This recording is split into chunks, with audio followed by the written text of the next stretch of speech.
Now next, we have this problem. Now, madali lang to kasi yung reactions lang kailangan natin. Yung medyo tricky lang dito is yung net force acting at this point. Yan. Kasi yung M2 lang kasi yung nakapatong. But yung M1, parang, di ba, ipupull niya yung M2. So, essentially, yung net downward force dito will be reduced. So, first, sulat muna natin yung forces natin. So, M1 daw is 75 kilograms. Now, in newtons, multiply natin by 9.81. Magiging 735.75.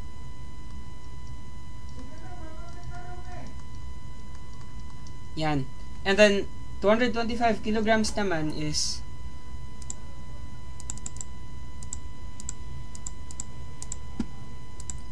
2207.25.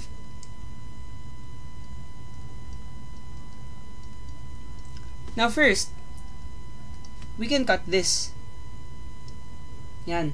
So, maglalabasan na yung internal forces. Bale, meron tayong T1 saka dito rin. Yan.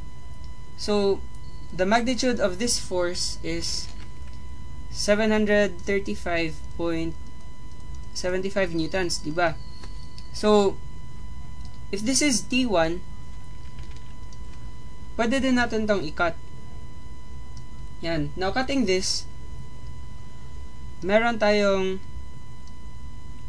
diba, this is parang T1. So, ito rin, parang meron din yung T1.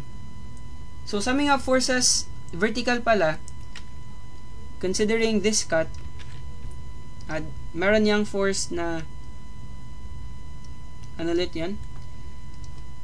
2207.25.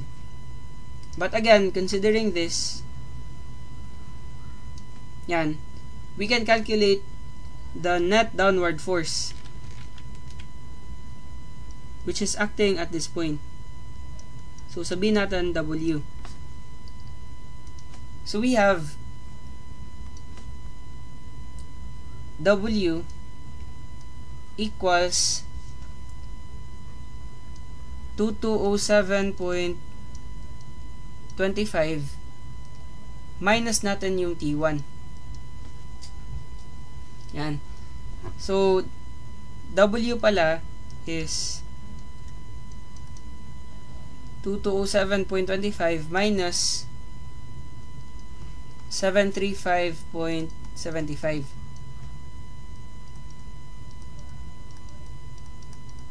Yan.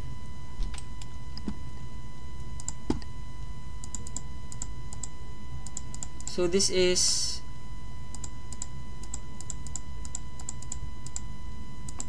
1471.5.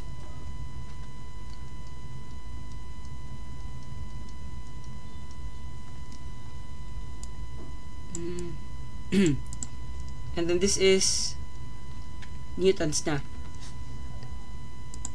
Yan. So, just disregard all of the forces na lang. Itong W na lang yung i-consider natin.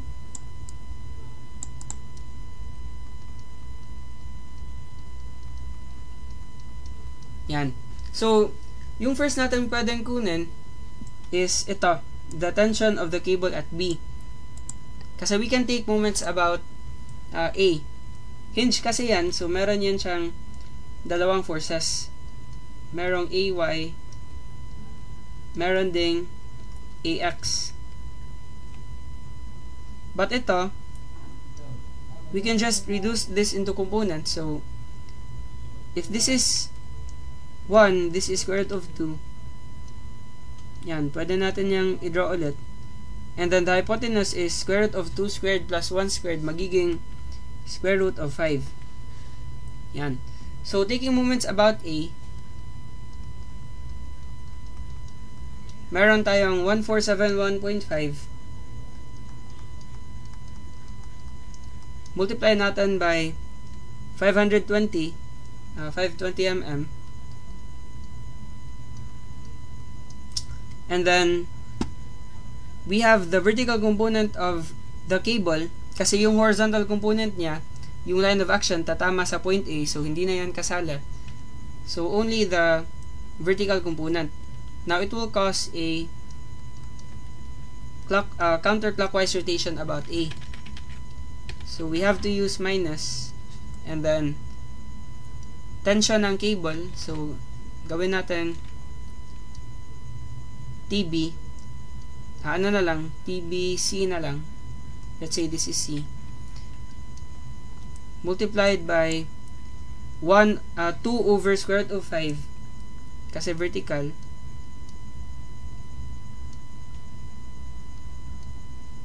and then multiplied by the moment arm, which is 480 plus 520.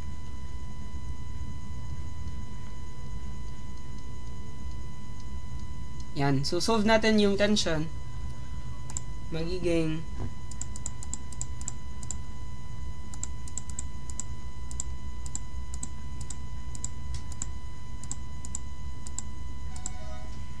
uh, 480 plus 520, magiging 1,000 lang yan. So, TBC pala is 855.49 or 855.5 na lang.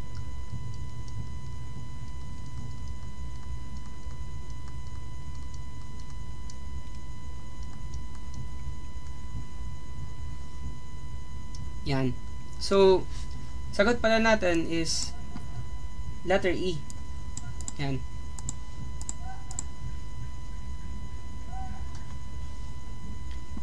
And then, the reaction at A naman is, be careful dito, kasi yung reaction at A, hindi sinabing vertical reaction at A or horizontal reaction at A. So, this means na yung resultant talaga yung kailangan natin.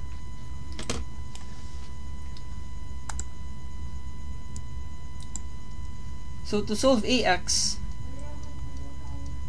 we can sum up forces along X. So, AX will just be equal to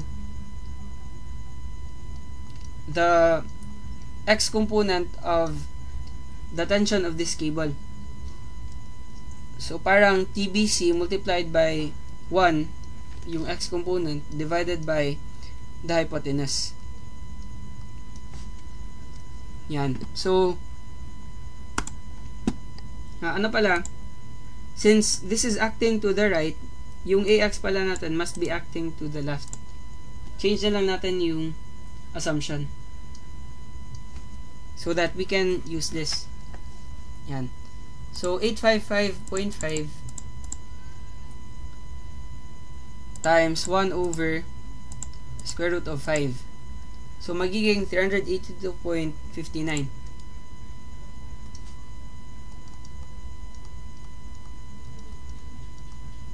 And this is newtons.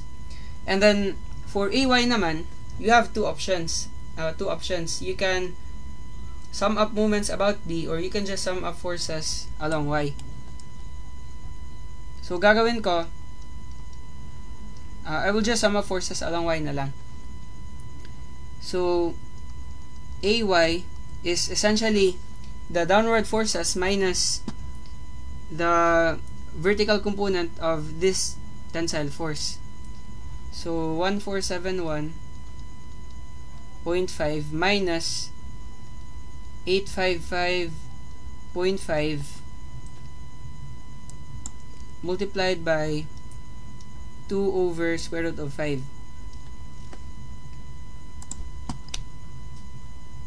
So, ito na lang. Change ko na lang into 2.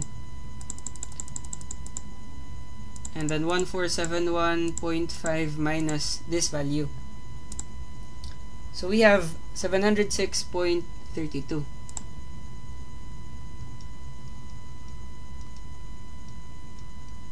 So, yung RA pala is, diba, resultant. So, 382.59 squared plus 706.32 squared. Yan. So, square root of n squared plus 382.59 squared. This is 803.28.